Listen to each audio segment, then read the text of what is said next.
मेरा नाम है हरिया, मैं काम करता हूँ बहुत बढ़िया, खाता हूँ खाना और रोज गाता हूँ गाना। अरे यार, आज तो बहुत देर हो गई। इस खतरनाक जंगल को देखकर तो मेरे हाथ पैर ठंडे हो गए हैं।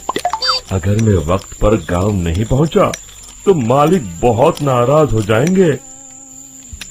तभी हरिया को एक आवाज सुनाई देती है। सुनिए हरु जी। अरे, ये आवाज किसने दी? तभी हरिया को सामने कुछ दूर एक औरत खड़ी दिखाई देती है। अरे भाई, ये औरत अकेली इतनी रात को इस जंगल में क्या कर रही है? चलकर पूछना पड़ेगा। फिर हरिया अपनी बैलगाड़ी उस औरत के सामने लाकर रोक देता है और उससे पूछता है। अरे सुनिए, आप इतनी रात को इस खतरनाक जंगल में अकेली क्या कर रही हैं? तभी वो औरत मीठी आवाज में कहती है। अरे हरु जी, आप आ गए। मैं कब से आपका इंतजार कर रही थी। वैसे तो यहाँ से काफी लोग गुजर चुके हैं, लेकिन मैं खास आपका इंतजार कर रही थी। अच्छा, तुम सच कह रही हो? मुझे तो यकीन नहीं हो रहा है। वो क्या है ना, आज तक किसी ने मुझसे इतने प्यार से बात नहीं की। हाँ हाँ हरु जी, मैं सच कह रही हूँ। अब देर मत करिए और जल्दी से मुझे मेरे घर तक छोड़ दीजिए। हाँ हाँ, कौन सी बड़ी बात है, अभी छोड़ देता हूँ। आप मेरे पीछे बैलगाड़ी में बैठ जाइए और मुझे रास्ता बताते चलिए। फिर वो औरत हरिया की बैलगाड़ी में बैठ जाती है और हरिया बैलगाड़ी हाँकता हुआ आगे चल पड़ता है। फिर उस औरत के बताए हुए रास्ते पर चलते चलते हरिया बैलगाड़ी लेकर एक काली गुफा के आगे आकर रुक जाता है। हरिया उस औरत से पूछता है। हाँ देवी जी, आपका घर कहाँ है? यहाँ तो एक गुफा के अलावा और कुछ नहीं है। तभी अचानक वो औरत हवा में उड़ने लगती है। देखते ही देखते उसका सुंदर रूप एक डरावनी चुड़ैल में बदल जाता है और वो जोर जोर से हंसती है। अरे तू तो एक नंबर का बेवकूफ निकला। तू तो बड़ी आसानी से मेरी बातों में आ गया। अरे मर गया रे, ये तो एक चुड़ैल है। हे भगवान बचा ले, ये तो बड़ी डरावनी दिखाई दे रही है। और फिर अगले ही पल हरिया की बैलगाड़ी में रखा सारा सामान हवा में उड़ता हुआ उस काली गुफा के अंदर चला जाता है और वो चुड़ैल भी उस गुफा के अंदर जाकर कहीं गायब हो जाती है। हरिया ये नजारा देख बुरी तरह घबरा और परेशान हो जाता है। अरे, ये चुड़ैल तो मेरा सारा सामान लेकर गुफा में गायब हो गई। अब क्या होगा? अगर मैं गांव खाली हाथ गया तो मालिक मेरी अच्छी खबर लेंगे। मेरी इस बात का कोई यकीन भी नहीं करेगा। फिर आखिर वही हुआ। हरिया के मालिक चंपक सेठ को हरिया की किसी भी बात पर रत्ती भर भी यकीन नहीं हुआ। चंपक सेठ को लगा हरिया झूठ बोल रहा है और उसने ही लालच में आकर सारा सामान हड़प कर लिया है। फिर हरिया को बेईमान समझकर चंपक सेठ उसे काम से निकाल देता है।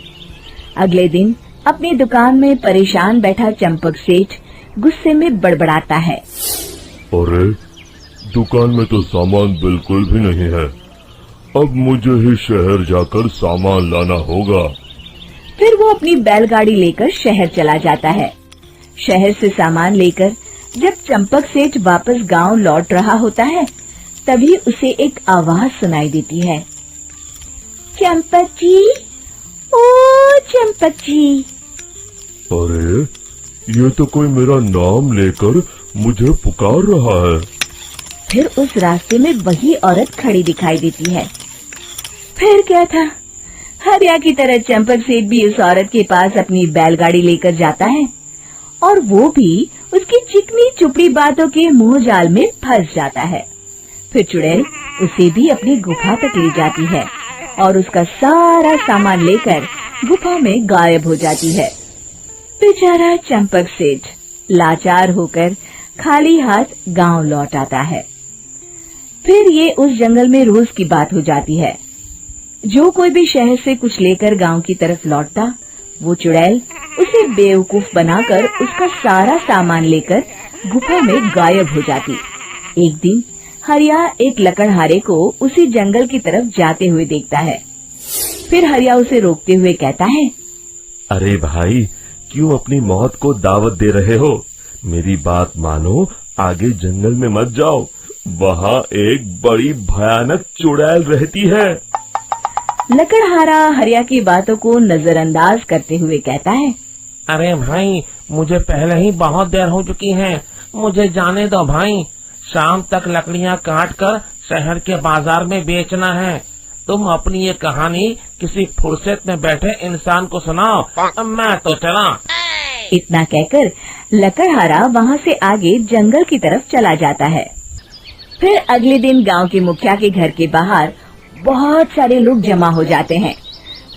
तभी हाथ में कुल्हाड़ी लिए खड़ा लकड़हारा कहता है, अरे मुखिया जी, अब आप ही हमें बचाइए उस जंगल वाली चुड़ैल से। हमारा सारा काम तो शहर से ही होता है। अरे मुखिया जी, उस चुड़ैल की वजह से तो मैं पूरी तरह बर्बाद हो गया हूँ।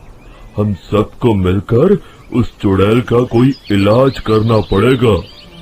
तभी भीड़ में खड़ा वीरा कहता है, आप लोग चिंता मत करिए, कल से वो चुड़ैल किसी को नहीं लूट पाएगी। मेरे पास एक बहुत अच्छी तरकीब है। तभी चंपक सेठ उसका मजाक उड़ाते हुए कहता है, अरे तेरा नाम वीरा है तो क्या हुआ? तूने अभी उस चुड़ैल को देखा नहीं है?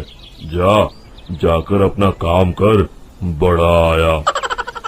तब मुखिया जी कहते हैं, नहीं नहीं चंपक सेठ, मुझे लगता है हमें इस लड़के को एक मौका देना चाहिए। फिर सभी गांव वाले मुखिया जी की बातों से सहमत हो जाते हैं और वीरा शाम को एक बैलगाड़ी में कुछ सामान लादकर उस जंगल की ओर चल देता है। वीरा, ओ वीरा, कहाँ जा रहा है? तभी वीरा मुड़ के देखता है, वही चुड़ैल एक औरत के रूप में खड़ी है। अरे बहन जी, मैं आपको ही ढूंढ रहा था। देखिए, मैं आपके लिए क्या लाया हूँ। अरे वाह, तो खुद मेरे लिए इतना सामान लाया है। तू ही अकेला गांव में समझदार है। जरा देखो, मैं भी खोल के, बड़े भूख लगी है।